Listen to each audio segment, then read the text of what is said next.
Quelles sont les opportunités stratégiques pour le Maroc? Parlons d'opportunités parce que il est vrai que depuis quelques semaines, nous parlons de défis, de challenges, de dangers, de freins. Absolument. Parlons Il y a trop opportunités avec vous, d'énergie Amine négative. Laridi, Alors justement, parlons du Maroc et exactement. des partenaires africains en cette période. Alors magnifique. Alors pour arborer un jargon qui est positif, mais aussi qui est très réaliste, parce que c'est ainsi qu'on fait la stratégie, c'est en étant ambitieux, mais en étant très pragmatique. Je vais utiliser 2 mots comme fil d'Ariane, à savoir, la confiance, mais aussi la mobilisation. En quelques secondes, en fin avril 1986, c'est-à-dire il y a exactement 34 ans, il y eut une grande crise mondiale qu'on connaît tous, celle du réacteur nucléaire de Tchernobyl. Mm. Quelques années après, il y a eu la chute d'une grande puissance mondiale qui était l'URSS, l'Union soviétique. Et tous les experts, beaucoup de rapports ont fait une causalité directe entre ces deux événements.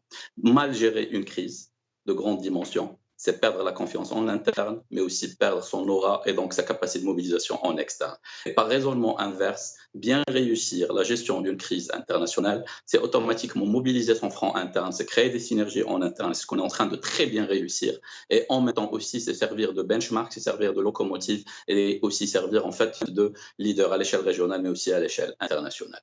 Alors la première phase a été réussie avec brio au Maroc grâce à la haute vision et grâce aux hautes instructions de Sa Majesté Allah Yusro. Maintenant, d'un point de vue concret, ce qu'on a réussi en fait à bâtir en cette première phase, j'ai envie de le dire d'une manière concrète, c'est un modèle complémentaire et un système qui est bijectif. On a tout mis en place pour servir le citoyen marocain. Donc le principal bénéficiaire du modèle, c'était le Marocain pour préserver la santé et la vie des Marocains. Mais en même temps, ce modèle et ce système, il a été mis en place par des Marocains qui sont actifs. On a réappris, nous tous, Marocains, à revaloriser le Marocain, non pas pour sa célébrité, non pas pour le nombre de likes qu'il a sur les réseaux sociaux, non pas pour des signes externes de richesse, mais pour sa valeur ajoutée. On a réappris à valoriser le technicien, Khoutna, nos frères et nos sœurs qui travaillent en fait le terrain, qui nettoient. On a réappris à valoriser le personnel de santé. On a réappris à valoriser les forces de l'autorité. On a réappris à valoriser l'ouvrier agricole, tout comme l'ouvrier qui travaille dans le textile ou ailleurs. On a réappris à valoriser le citoyen. Donc, ce qu'on a gagné, et il faut en fait capitaliser là-dessus, il faut applaudir tous les Marocains qui se sont en fait mobilisés, qui continuent de le faire. On a bâti un Maroc dont on rêvait tous, qui était un Maroc fait par les Marocains, pour les Marocains. Et c'était là, d'ailleurs, en fait, l'âme et le texte des discours et aussi, en fait, des autres orientations de notre roi. Alors, il faut capitaliser sur Pour les cela. Il faut aussi... Marocains, par les Marocains, pour les Marocains et aussi pour les Africains à Absolument. travers justement cette initiative, Absolument. Amine Absolument. Laridi. Et Ce notamment, qui me alors, ramène... oui, Mhm. allez-y, allez-y. Ce qui me ramène automatiquement à mon deuxième point.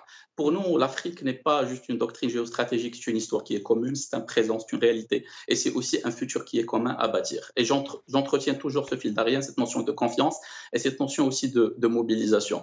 Vous l'avez si bien dit, on est valorisé aujourd'hui dans le monde entier de par ces initiatives-là, l'initiative royale, en étant validée comme initiative africaine par le Parlement africain, qui est le représentant officiel et légitime des peuples d'Afrique. C'est les peuples d'Afrique qui acclament cette initiative de Sa Majesté le roi Mohamed VI, de la CIS, comme une initiative africaine. C'est l'Union européenne, mais c'est également le Parlement des Caraïbes, alors, qui ne sont pas africains. C'est d'autres peuples du monde qui y voient et qui voient le Maroc comme étant un pays pionnier, émergent et un modèle en fait à suivre dans le respect. D'un point de vue concret, si on traduit cette initiative avec en fait des actions et comme c'était ça a été mentionné clairement dans les déclarations officielles et en faisant le lien avec les opportunités en Afrique, de un, on a le partage de savoir et de connaissances. Et on sait tous que beaucoup de grandes puissances mondiales ont été avares de par cette denrée stratégique qui est justement les connaissances. Nous, on est prêt à partager, on est prêt à travailler la main dans la main. Donc, je mets ça ici.